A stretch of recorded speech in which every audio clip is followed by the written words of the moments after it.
Good morning, afternoon, evening, wherever you are. I wish you a warm welcome to another episode of this ANT Neuroeducation webinar series.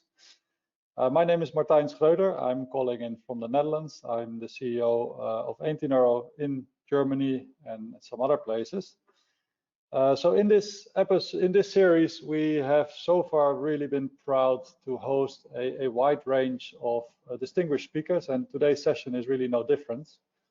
I'm very happy to introduce to you the speaker of today's session, who will be speaking on closed-loop neurostimulation. That's a new way to manipulate activity of the sleeping brain, Dr. Lucia Talamini.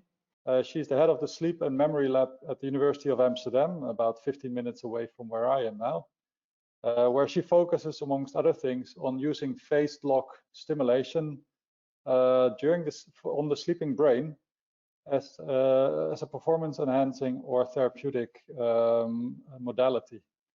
I'm very excited to learn about the potential of this technology, especially given my interest also in innovative treatments for mental health issues.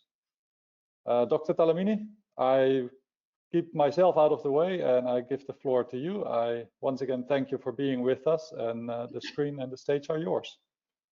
Thank you very much, Martijn. And hello, everybody, wherever you are. Thanks. I'm happy to be here with you. It's always a bit strange to talk without seeing anybody, but I'll do my best to keep it engaging. So indeed, a new way to manipulate activity of the brain. The title mentions sleeping brain because this technique has been used a lot in the field of sleep science. And I'll give you a bit of an introduction to what these types of methods entail, also the types of methods that have been used in the field. And then the majority of the talk will be about a specific closed-loop neurostimulation method that we developed at our lab. This is one of the most advanced methods around. And I'll tell you a bit about the types of research programs that this method has enabled in our lab. So we're talking with this type of procedure about neurally guided stimulation.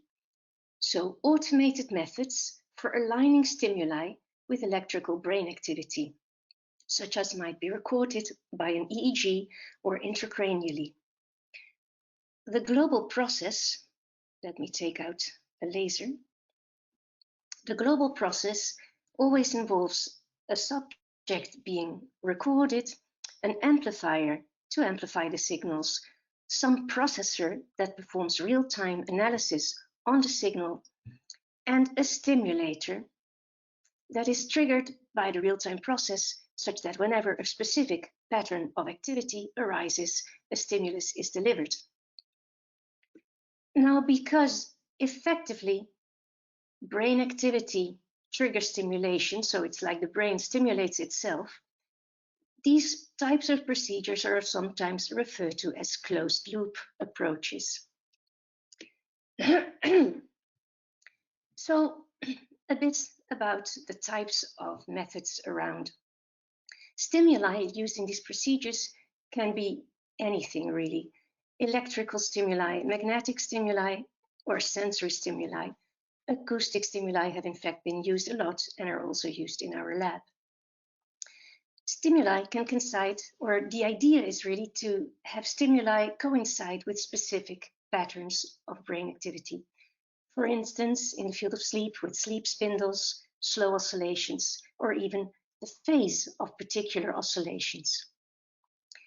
The aim might be to enhance or to disrupt these activity patterns, to see about their relevance, or also to assess how information is processed, so how the stimulus is processed depending on the background neural activity that is going on.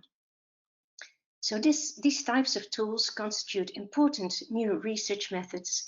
They allow you to relatively directly interact with neural processes and derive causal contributions to the functions. For instance, in sleep research, these types of methods have been important in assessing the functional relevance of sleep-related population dynamics, like spindles and slow oscillations, and they have played an important role in identifying the process components of memory consolidation. Broadly speaking, In human sleep research, you can distinguish the types of closed-loop methods in two big groups. On the one hand, non-adaptive methods. So these are methods that will that use fixed criteria in the real-time analysis and that do not adapt to the variance in the signal. So for instance, threshold criteria might be used on the power in different frequency bands to then identify different sleep-wake stages and direct stimuli to a specific sleep-wake stage. Or threshold criteria like amplitude and duration criteria might be adopted on the envelope of a filtered signal. For instance, the signal might be filtered in the spindle range, and with amplitude and duration criteria, possible spindles might be detected. Similarly, slow oscillation troughs have been detected by such methods. So the all-over characteristics of these types of methods are, again, they are not adaptive to temporal and inter-individual variance of the signal. They are dedicated procedures, so the real-time analysis has the purpose of identifying one specific pattern. And importantly, these types of methods, by definition, in these types of methods, stimulation will lag after the pattern is detected. Obviously, if you're considering here the basic loop of these types of processes, by the time the signal has been amplified, the real-time analysis has been done, and a stimulus has been triggered, the brain activity that originally, that is being processed has already progressed to a different pattern. An altogether different approach is taken by the adaptive methods, where you have some sort of method to predict, to make a prediction about brain activity. And that prediction buys you some time to align a stimulus with an actual predicted pattern, such that you're not lagging behind. Two methods basically have been adopted. One is a phased log loop method. In this type of method, an artificial oscillator tracks the phase of the biological signal. Basically, the oscillator is constantly nudged to have the same phase as the biological signal through a feedback process. So with this phase log loop method, you can predict oscillatory phase. Then another approach, that's the approach our lab has taken, is to model the full oscillatory dynamic of the EEG signal through sign fitting procedures. I'll show you more about this. I'll explain in more detail later on. But with this type of approach, you can predict the whole upcoming EEG pattern and also, for instance, have an estimate of a phase of the signal. Now, the general characteristic of this type of method is obviously that it does adapt to both the fast temporal variance of the signal as any type of other variance, like inter-individual variance. These tend to be more generic procedures, like you can model any oscillation in principle. And these procedures are suitable for not only finding a particular type of wave, but also for or other pattern, but also for actually predicting and targeting oscillatory phase. So that's a bit of a general introduction. From now on, we will be talking about the method developed in our lab. So modeling-based class as developed in the Amsterdam Sleep Lab. So again, the generic procedure, you're recording an EEG signal. It's being a processor, like a computer or whatnot, performs real-time analysis, it models the signal, and the model can be extrapolated to predict upcoming activity, and within that upcoming activity, a pattern of interest, in our case, always an oscillatory phase of interest, is detected, and a stimulus is sent out to coincide with that oscillatory phase. So what are we doing more precisely? So there is a continuous moving data window And on this moving data window, a modeling analysis is continuously performed. So we're using nonlinear sign fitting, as you can see here. So in yellow, the raw EEG signal. Here's the window on which we perform analyses, a short window, obviously, typically 1 second or at the most a few seconds. And here, the sign that was best fitting this signal, the extrapolation into the future, as this is time 0, so extrapolation into the future. And within that extrapolation, you can detect a particular phase. So this goes on continuously, but stimulus release only occurs when a number of release criteria are met. One of those is that the modeled sign, the best fitting sign, is in the frequency range of interest. For instance, we might want to predict oscillatory phase of slow oscillation, in which case the range of interest would be in the 0.5 to 1.5 area. Also, we want the fit to be good, so the phase fitting error should be below a certain threshold. And finally, the predicted phase should be found within a short future time window. Otherwise, the signal will have gone its own way and will no longer fit the model. So here's a little demo. Just look at the right upper panel. And in that panel, you will see on the left side a time window of 1 second. And in that time window, you see in yellow the EEG signal that's constantly being refreshed. So you see in the right upper panel approximately how this process goes on over time. You see that all kinds of signs are being fitted, but only the signs that are within the target range. For this oscillation, that's the slow oscillation range, will lead to stimulus release. And I hope that Ina can warn me when the film is over.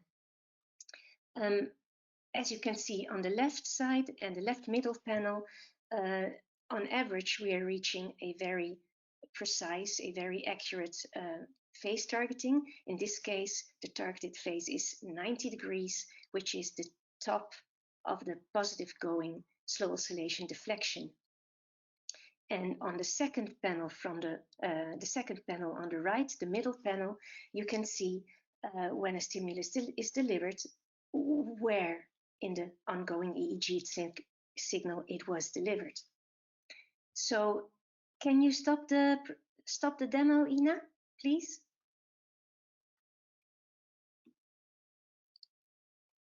All right. So I hope you were able to follow that.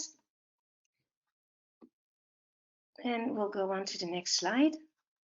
Yeah. So using this procedure, we have been able to target thus far slow oscillations, theta oscillations, and alpha oscillations. And in the graphs here below, these rose plots, they give you an idea of the accuracy with which this is done. A rose plot shows you the radial angle of the oscillation from 0 degrees to 90 to 180 to 270 to 360. And you can see the mean targeted phase and the variance around it. So as you can see, very good for slow oscillations, a bit more difficult for theta, and very precise again for alpha. Now,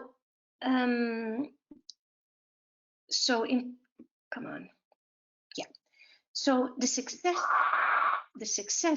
of this type of procedure very much depends on the speed of your closed loop. You need a short and stable loop lag for this type of procedure, and this is because your prediction must be valid beyond the loop lag.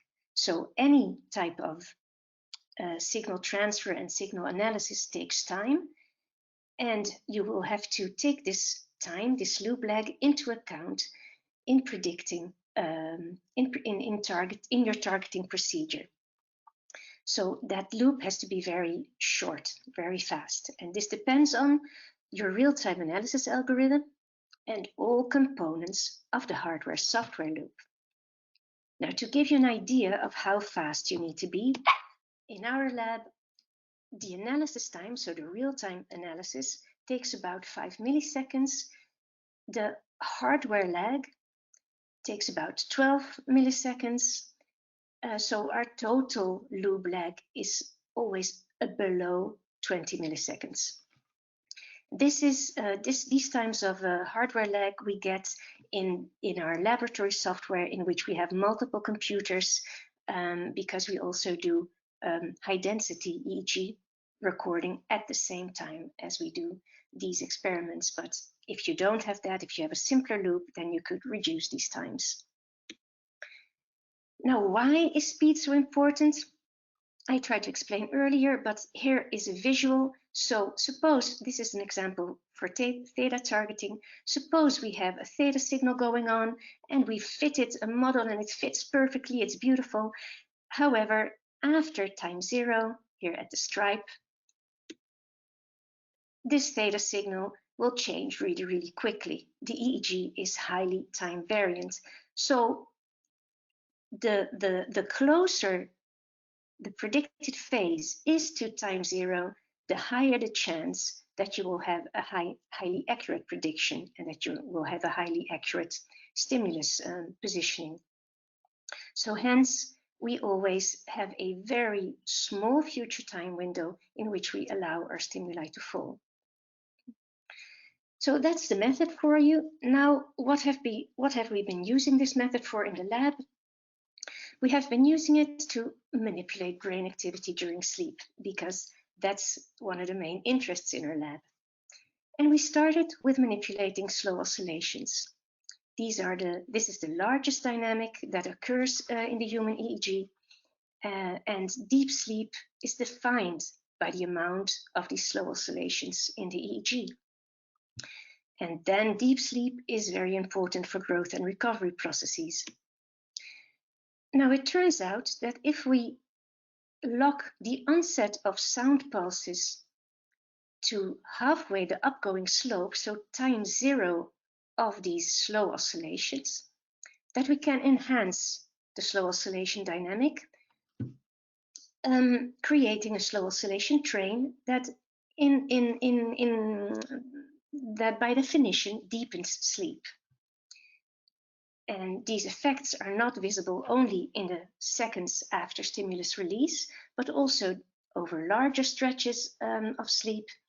For instance, slow oscillation power is enhanced in 30-second blocks of stimulated sleep compared to 30-second blocks of sham stimulated sleep. Also, the amplitude of slow oscillations is increased from sham to stimulated sleep, both on the short term, that's these blue blobs, but also on the midterm, that's these red blobs. And in another experiment with a between subject design, the percentage and the minutes of slower sleep were significantly boosted with stimulations, so in subjects that were stimulated compared to subjects that were not stimulated. This is a very important finding, and importantly also, other methods for sleep boosting, the non-adaptive methods, did not report global effects on sleep deepening, only the short-term effects. So this might be a question of the higher phase targeting accuracy that our method allows, and also the fact that we give out single stimuli and not stimulus trains.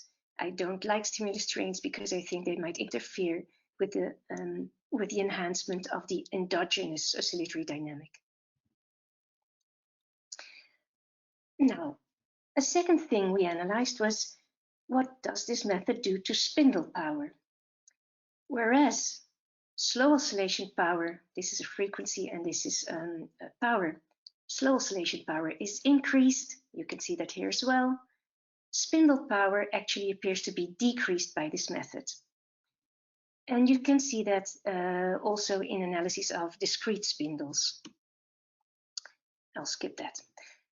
So, oh, by the way, I'm sorry, I wanted to say, and this spindle decrease is, it concerns fast spindles specifically, and it's very possible that it is intrinsically related to the boosting of slow oscillations, because there's some studies to show that slow oscillations have a regulatory influence on fast spindles, and that the higher, the more powerful the slow oscillations, the less likely the genesis of fast spindles is. Now, deep sleep is important for growth and recovery processes, but not only that, it's also known that sleep, and deep sleep in particular, play a role in the reactivation and reprocessing of information. And against that background, we've been trying to manipulate memory during sleep. It's known that information processing takes place mostly during the positive deflections of slow oscillations in relation to sleep spindles and other higher frequency activity that are specifically grouped in those time windows. And so we asked ourselves, can we perhaps manipulate these naturally ongoing processes using closed-loop neurostimulation? And what we did was we tried to boost subjects' Danish vocabulary, just because Danish is a little bit similar to Dutch. So what we had people do was they came into the lab, they had to learn some Danish vocabulary with the Dutch translation, then they went to sleep, and during sleep, using closed-loop neurostimulation, we tried to reactivate part of the learned items, and we locked the onset of the word. So we reactivated, what we actually did was we presented the Danish words at a very soft, non-arousing volume, and we time-locked the onset of the words to the start of the slow oscillation positive wave, or in another group of people to the start of the slow oscillation negative wave, and then after sleep, the subjects were asked to remember the learned material. So again, words were presented either during the upgoing or the downgoing part of the slow oscillation. And memory performance was as follows. Here you can see the post minus pre-sleep performance on memory items that were activated during the upgoing waves of slow oscillations. And here subjects gained some words, so they gained memory. Memory was reinforced, but if words were presented during the down waves, then memory items were lost and memory was decreased after sleep. So, and this is sham, where you don't reactivate anything. So very importantly, it's possible to specifically boost memories or decrease memories depending on how they are aligned, how reactivation is aligned with slow oscillation phase. So these are experiments that are in the process of being written up, but a very recent line of research in the lab has to do with the possibility of manipulating REM sleep and REM sleep dreams. As I've shown previously, we've succeeded in phase locking stimuli to theta with fair accuracy, and now we want to attempt to reactivate learned material in alignment with the theta background wave of REM sleep, and see if we manage to manipulate memories during REM sleep as well. Perhaps also emotional memories. Now, we don't have the results of memory manipulation yet, but what we can see is that when we apply just a sound stimulus, just an average sound, any sound stimulus, to the zero phase of theta oscillation, so again halfway the upgoing slope, that we can enhance the dynamic compared to a sham stimulus. Also, if you do time frequency analysis of these first seconds after stimulation, you can see that this is sham with just theta before 0. This is stimulation, where you can see that there's a response in a low frequency range, and stimulation versus sham shows a theta cluster, an induced theta power cluster, so a little time after stimulation. Now, thinking towards application, there's obviously, besides the fundamental interest, a lot of practical applications of this type of technology. You can think of non-pharmacological treatment of sleep problems. You can think of supporting learning during sleep. And you can think of reducing maladaptive memories during sleep, for instance, in disorders like post-traumatic stress disorder, addiction, or phobias. One of the first attempts that we did to see if we could recover or restore disturbed sleep was in relation to environmental noise. We asked, can closed-loop acoustic stimulation stabilize sleep against noise? So we did a lab experiment in which subjects were either bombarded with real-life type noises like traffic and rolling carts and conversation, or in another night the same happened, but now they were also treated with closed-loop acoustic stimulation with simple clicks as the boosting sounds. And we noticed that the number of arousals induced by the noise was very strongly reduced if the subject was also being exposed to closed-loop acoustic sleep stimulation. So that was a very positive finding for us. Also, clinical studies are ongoing. We're finishing a study on post-traumatic stress disorder and sleep with many clinical centers in Amsterdam. The data analysis is ongoing. Oh yeah, I'm sorry. So here, the idea was to see if we can boost EMDR therapy using class by bringing back the memory of the EMDR click during sleep. Again, the EMDR click is associated to the 0 phase of slow oscillations, and we're hoping that we can therewith reactivate the therapy session and hopefully any positive associations or any positive effects of that EMDR session. And the data is being processed as we speak, and that's not ready yet. But what we can see, importantly, is that even in these subjects with very disturbed sleep, we can accurately target the phase of slow oscillations, and that at least at the level of the ERPs, you can see a very similar pattern as, with a boosting of the slow oscillation dynamic with stimulation compared to doing no stimulation.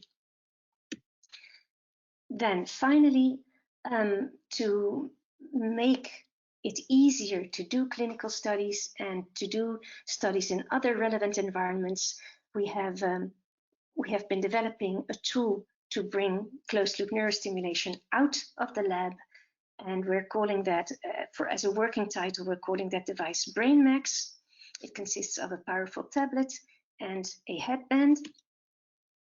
And with this, we want to assess the potential for boosting sleep at home.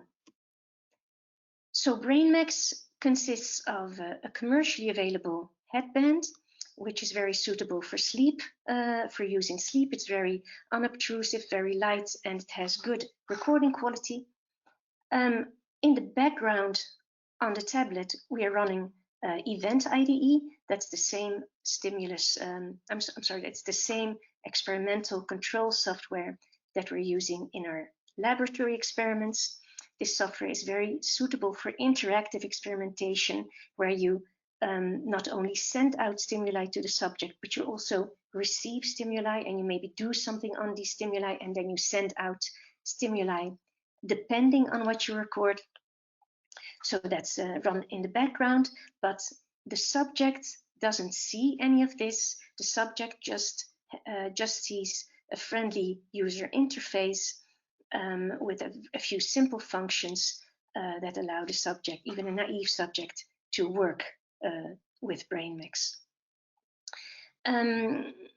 Yeah, so using BrainMax, we're able to, again, do pretty accurate slow oscillation phase targeting. And again, first experiments with BrainMax have shown that we can enhance slow oscillation and delta power as we could with the laboratory equipment. So we're very, very pleased with that. And we're going to be using this in clinical studies on patients with insomnia and hopefully also in other relevant situations. So with that, we have completed our half-hour talk. I would like to thank and show you some of the team members. Stefan Jongejan is very involved in the BrainMax experiments. Christa van der Heijden and her supervisor at the VU, Hein van Marle, are the people that are most involved in the PTSD study. Elsa Juan uses CLNS to do work on dreams. Vidushi is involved in projects we do with the European Space Agency, amongst others, trying to see if we can restore disturbed sleep with class. Ilya Koryukov is one of our collaborators. He's the CEO at Event IDE and has been supporting us with this whole technology, really. Curzio Sopollo is the developer of the ZMax, the headband that we use, and has also been supporting our developments. Eva and Roy have been involved with the method in previous in previous versions, and João is the theta targeting guy in the group. So I'll leave you with a slide of our other collaborators and their sponsors, and I'll give the mic back to Martijn. Thank you, Lucia. Thank you, Dr. Talamini. That was excellent talk. I think it's difficult to bring across how tricky it is to really hit that phase and all the intricacies that come with that. And I think what you show is that it is possible, even in in a setup that is not like a 200K setup with expensive equipment. It can be done if you're smart about it and you have the proper tools.